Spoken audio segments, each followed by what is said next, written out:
Good day, everyone. Good day, ma'am. Today I'm going to report the benefits of long term versus short term financing.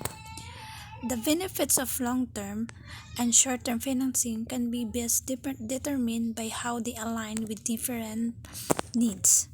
Long term financing helps position companies for long term initiatives and to be better manage financial risk. After a company grows beyond short term, asset based loans, they will typically progress to short term, cash flow based bank loans. The five key benefits of long term versus short term financing. First, coincides with long term strategy.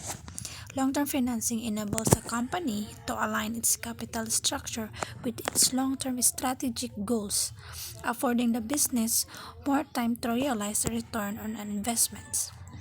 Second, the matches duration of asset base with duration of liabilities.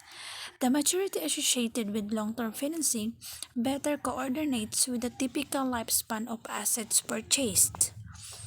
Third is the long-term support from investor. A company can benefit from having a long-term relationship with the same investor throughout the life of the financing. With the right investor, companies stand to gain from a long-term relationship and partnership.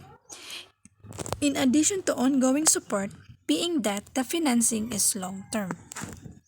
Fourth is the limit companies' exposure to interest rate risk. Long-term fixed rate financing minimizes the refinancing risk that comes with short-term debt maturities.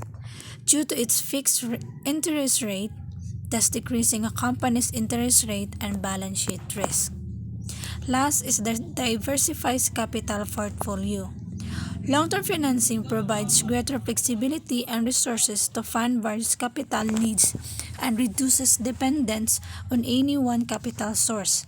It also enables companies to spread out their debt maturities.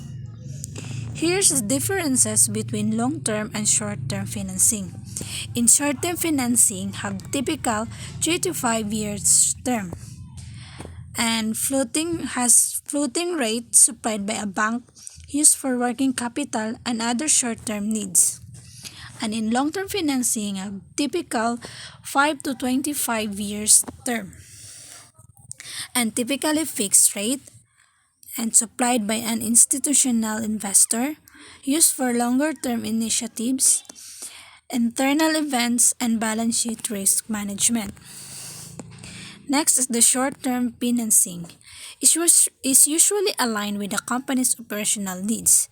It provides shorter maturities, 3 to 5 years, than long-term financing, which makes it better suited for fluctuation in working capital and our ongoing operational expenses.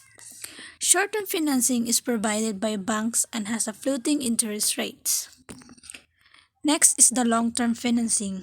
Is to be patient financing, given its longer maturities 5 to 25 years.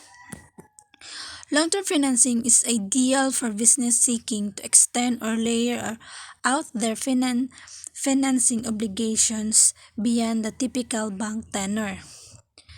And a long-term, larger fixed-rate balance sheet can enable companies to better manage financial risk should interest rates rise. And long-term financing providers are typically institutional investors, such as large insurance companies that, given their capital base, have consistent capacity to lend on a long-term basis. And this is the uses for long-term financing. The long-term capital is a congruent with a company's long-term strategic plans.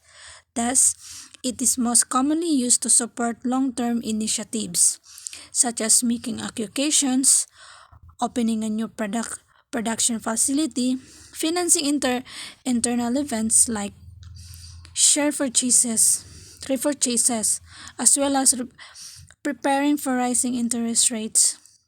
Some companies choose to operate with a minimum level of debt on their balance sheet to maximize their balance sheet efficiency. Managing an interest rate risk for this is important and makes it a great fit for long-term capital. Here's a broader range for how companies, both public and private, use long-term financing. And this is the long-term financing and use of proceeds. It has expansion growth capital, acquisitions, debt refinancing, long-term physical asset, share purchases, debt diversification, equity recapitalizations, taking a public company private, and last, the Employee Stock Ownership Plan or ESOP. The last is equity capital. A company can raise capital by selling off ownership takes in the form of share to investor who become stockholders. This is known as equity funding. The benefits of this method is that investors do not require making interest payments like like bondholders do. And so this type of capital can be raised even when the first is not earning any money. The main consideration then is that future profits are to be divided among all shareholders. And additionally, shareholders of equity have voting rights, which means that a company forfeits or dilutes some its ownership control as it sells off more shares. Equity capital also tends to be among the most expensive forms of capital for a firm and does not come with the sum of the tax that debt does. That's all. Thank you.